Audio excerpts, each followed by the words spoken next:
এই যে দেখেন কত বড় রুটি বানাই।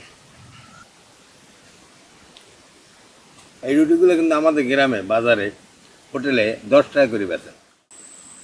আসসালামু আলাইকুম দর্শক, আজকের সকালে বাজারে গেছিলাম। বাজার থেকে 1 কেজি হালি গরুর গোস্ত আনছি। 1 কেজি গোস্ত আধা কেজি পেঁয়াজ দিয়ে রান্না করবো। হয়তো এভাবে খান নাই কেউ। চলেন রান্না করে যাই, রান্না করা শুরু করি। দেখেন কিভাবে আমি রান্না করি। গোস্তটা খুব ভালো হয়েছে। হালি গরুর গোস্ত না, দেখ না, এতদিন তো হাড় গরুর গোস্ত খাইছো। হালি গরুর গোস্ত আর হাড়ের গোস্ত তফাৎ বোঝাই যায়। এই যে হালি গরুর গোস্ত আর এই হাড় গরুর গোস্ত যদি আনতাম হাতে খালি পিস লেগে খালি তেল।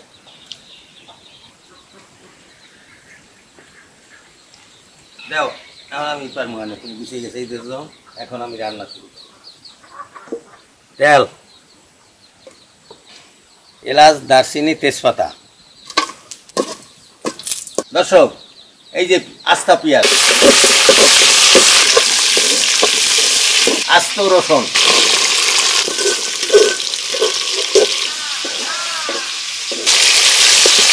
হলুদের গুঁড়া, মরিচের গুঁড়া, আদা বাটা, স্বাদ মতো লবণ, মশলা কষানোর জন্য একটু পানি।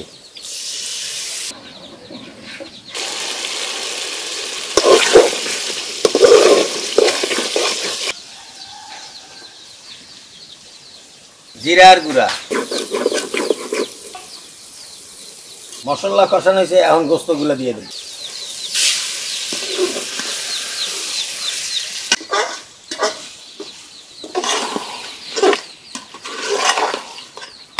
এখন ঢাইকে দেবো, গোস্ত থেকেই পানি বেরিয়ে যাবে, পানি দিতে হইবে না, বেশিক্ষণ ঢাইকে রাখা যাবে না, মাঝে মাঝে উঠে যা লাড়া দিতে হইবে।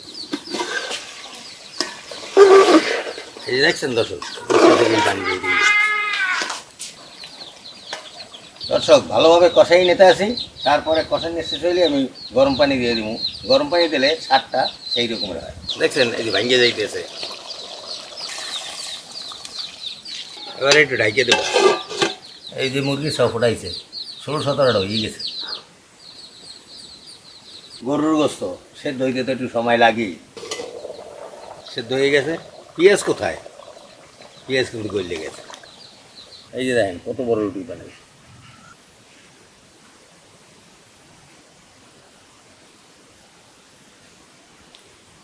বিসমিল্লাহির রহমানির রহিম। আস্তা পেঁয়াজ দিয়া আস্তা রসুন দিয়া গোস্ত রাঁধছি, সেই স্বাদ।